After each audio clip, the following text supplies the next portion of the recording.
Robert was a rider from Wellington who rode here for 19 consecutive years, and in 1995 he rode in 11 races, something like 9 wins and 3 seconds and a third, something like that anyway, very good record in 4 classes. So he was a very popular rider and a very successful rider. He is also a lap record holder at one stage, but he's also a regular visitor overseas. He was always a favourite of the cemetery circuit.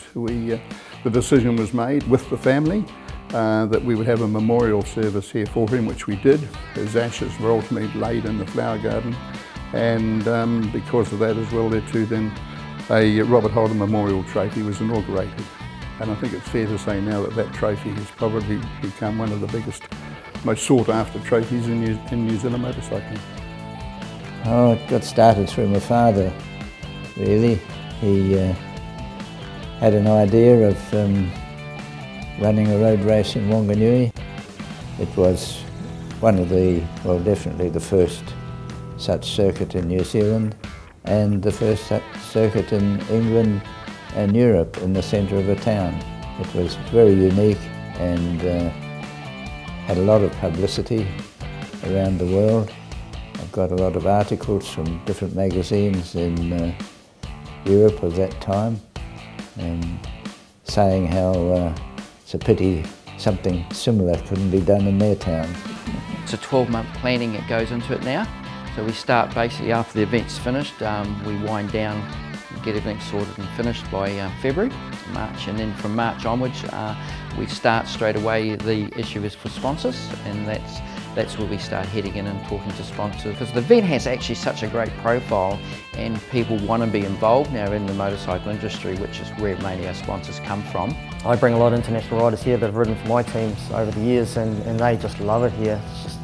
And they always have done well. Even Dan Stouffer was the last international rider from Australia that rode for me, and he'd never seen the place before and arrived on Christmas night at 10 o'clock out at my place, and we came, looked at the track in the morning, and he'd never seen the place before, and then went out and won everything. So, and he just loves the place, and it's getting more and more professional. And because it's getting more professional, the event is run better, everything's better about it, and I just hope that can continue. The first one was in 1950, and it's just gone every year since then. All New Zealand riders who raced overseas, and there were a lot of them once upon a time that used to go overseas every year racing, mostly at the Isle of Man and big European events, they all returned to New Zealand and all raced here on Boxing Day. So you had this wonderful culture and involvement of international riders. All New Zealand riders have come here, and in fact within the motorcycling fraternity in New Zealand, you've not raced unless you've done the cemetery circuit. So I guess that's also popular. A huge number of international riders that later won world championships. So on the basis of that, it's just it's constantly up there as one of the big motorsport events on the New Zealand sporting summer. Oh, I think it's an incredible thing for Whanganui. I'm probably, I'd say I must be privileged to have that right to actually be the organiser for a few years, and it's way it's growing now. It's great. I think it puts Whanganui on the map big time, especially now internationally, which is great.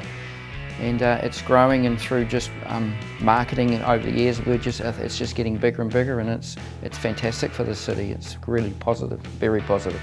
It changed the impact it had on the sporting public simply because it brought overseas riders here. And that first meeting in 1973, we had 17 international riders in the program, including some very fast Americans with big reputations from the United States. And the crowds flocked. In fact, the biggest crowds ever here. Some newspaper reports had the crowd numbers at 14,000. One had the crowd numbers here at 18,000 in 1976 or 1977. But in the beginning years, there was shops and things open all around the circuit. Yes. And there was the corner store on the corner of Ridgeway and St Hill Street, and the lady serving at the counter in there during one race got quite a surprise when a rider came down right outside, and he slid across the pavement straight in the front door and landed in front of her at the counter and said hello.